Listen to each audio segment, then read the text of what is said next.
Hey, what is up, mortals? Welcome to part 3 season 1. I just wanted to greet you guys by just saying, sit back and relax, you're in for a treat. So, we begin. The second day of classes at UA finally were about to start. Himiko Toga met with her mentor Vlad King before entering her homeroom class to tell him of her progress from the first day. The two had originally planned to meet after school, but his paperwork interfered with their plan. He opened his door to the young lady, and he sits at his desk while Himiko stands at the opposite side to him. Hello Himiko, how was your first day? It was great. I met a lot of new people and we were going to attend orientation.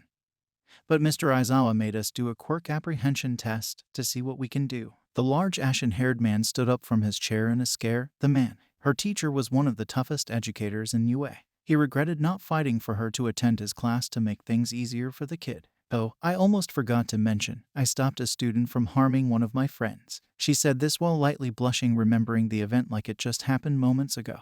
The rush of adrenaline and fury to protect another. The event replayed over and over in her head. Are you alright? I'm shocked Aizawa let his happen. He usually tends to take his work seriously. I'm sure he would have intervened. I'm fine. She nervously laughed as she assured him that she came out of the quick brawl unscathed. She looked down at the desk and back up with a smile. I think I like the boy I saved. His ears jumped almost like a guard dog and he faked a smile while hearing this. Oh really? He must be worth the trouble. Then he felt a bit angered that the boy had to get his apprentice in trouble for not being able to protect himself. She could have gotten hurt after all. Toga, you shouldn't end up in any trouble, especially in your first week. Your teacher Mr. Aizawa is known to be one of the most proficient and toughest teachers who taught in this school. But I'm proud of you for sticking up for someone. She never heard those words come out of anyone but her mother's mouth before. The words proud never came out of her father. If anything, he was ashamed of her. Sekijiro proved to be a better father even if he were only there to train her and take her under his wing. Her smile was wide and warm. She appreciated those words after years of emotional and verbal disapproval from her dad. Thank you. I won't get into any more trouble. I'll make sure of it.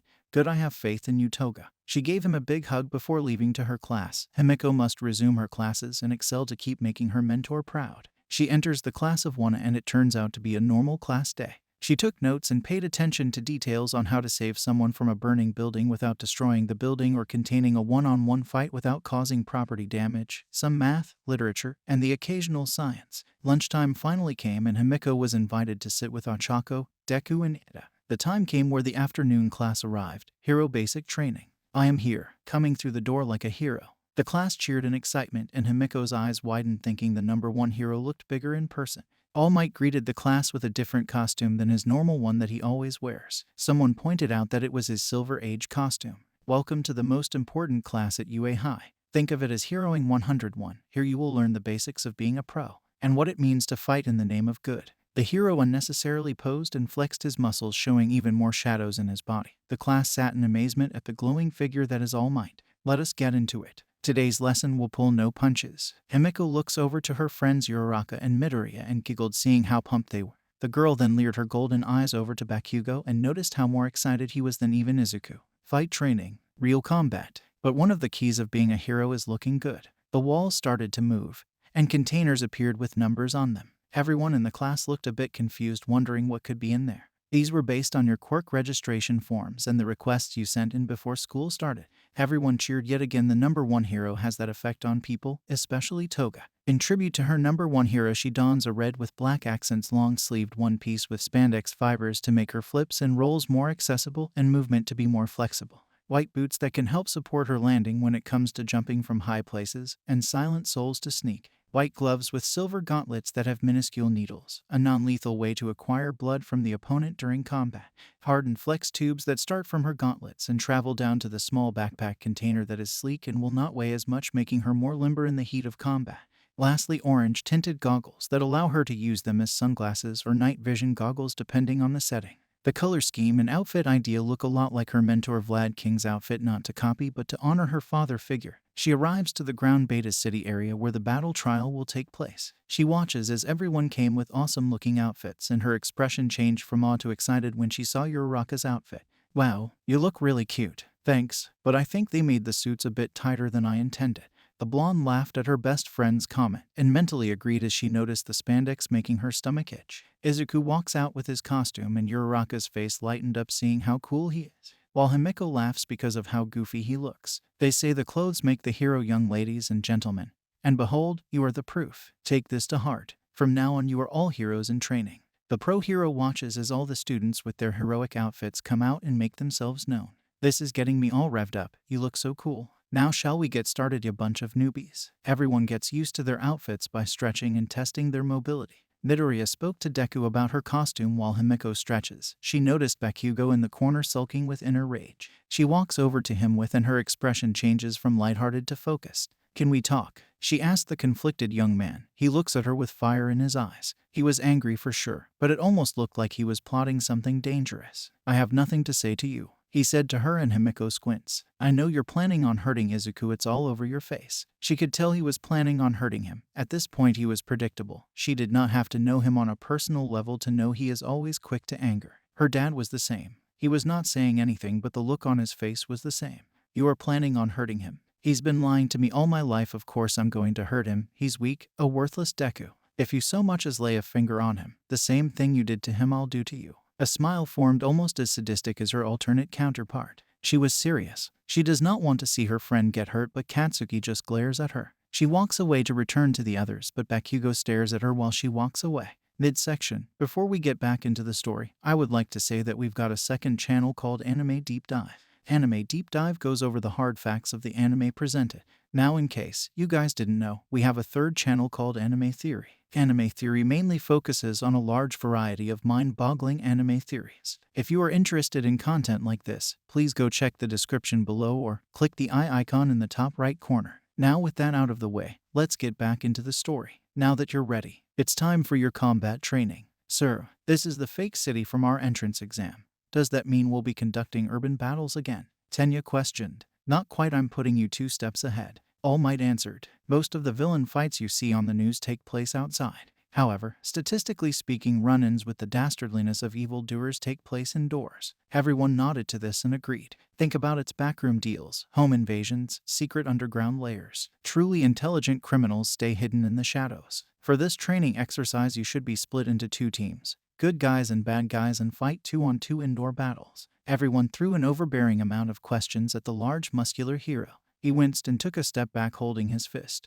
I wasn't finished talking. He pulled out a script and read the following. Listen up. The situation is this. Villains have hidden the nuclear missile somewhere in the hideout. The heroes must try to foil their plan. To do that, the good guys will have to catch the villains or recover the weapon. Likewise, the bad guys succeed if they protect their payload or capture the heroes. The hero pulled out a ballot box and pulled out each team and its members. Every team was almost the same as in the show except for Team C replacing Minta with Toga. The teams were set, but the first to fight each other were Team A and Team D.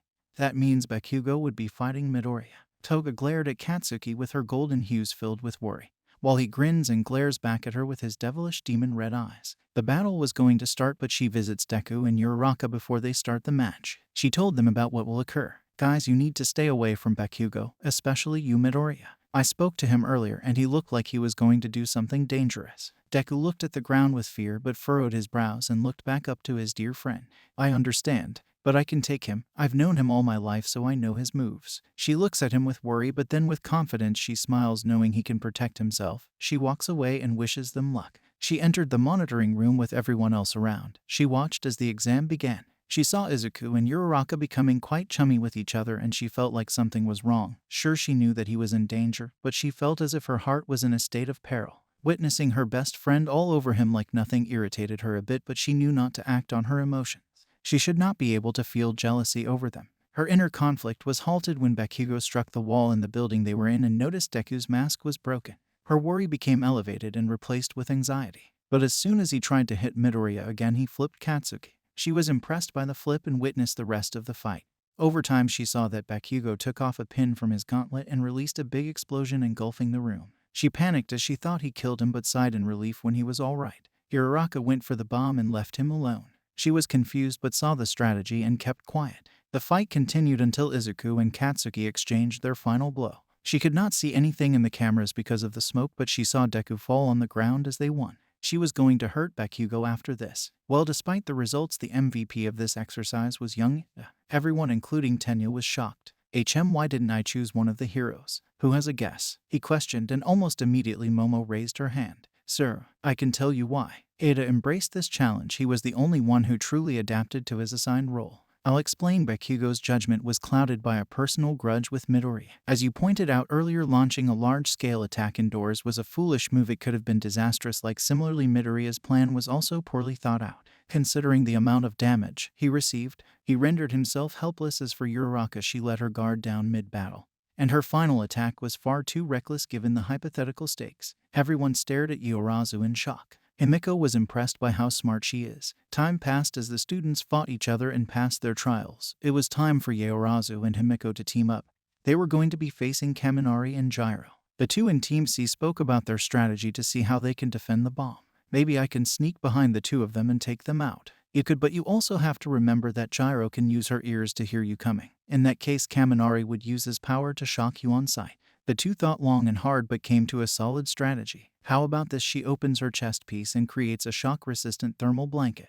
We use this. You sneak as quietly as you possibly can. When the time comes, you wrap him with this, and you knock her out. Himiko holds up the blanket and questions. You want me to put him to bed? No, if you put this on him, he won't be able to shock you with his lighting. She rolls her eyes, but Himiko gleefully grins. Wow, you're super smart. She wraps the blanket around her arm and nods. The trial starts. Momo barricades the door with steel beams she created using her quirk, while Himiko sprints, not making a lot of noise, with her modified silent souls to the entrance where the heroes would arrive at. She followed the floor plan and hit at the first turn in the second floor hallway. She took cover and slid into a crouching position. Toga watched as the two heroes were walking towards her position but stopped. Gyro took her earphone jack and struck the wall with it, attempting to hear any footsteps. Himiko hid herself from detection and smiled as she took the earphone jack out of the wall. They took a couple more steps and Toga surprised the two with the blanket and covered Kaminari with it. She then used the heel of her foot to knock him off his feet. Gyro quickly used her headphone jacks and connected them to her boot, releasing a wave of sound. But Toga was quick. She evaded the attack by hugging the wall next to Gyro and lands a piece of rope on her to tie her up.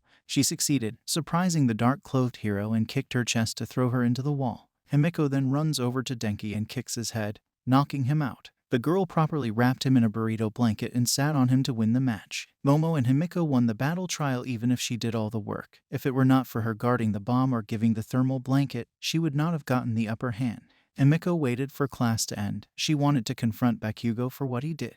Midoriya walked in the classroom looking better than he did hours ago. Except he looked determined. The boy wanted to know where Bakugo went and why he wasn't there. She waited for him as well, but he never came when she was there, so he must have left earlier. Midoriya was told that he left not too long ago, so he sprinted out of the classroom. Toga studied the situation and decided to follow him in case Katsuki began a fight. She shadowed Midoriya and made sure she wasn't seen, until finally the two boys met at the school gate.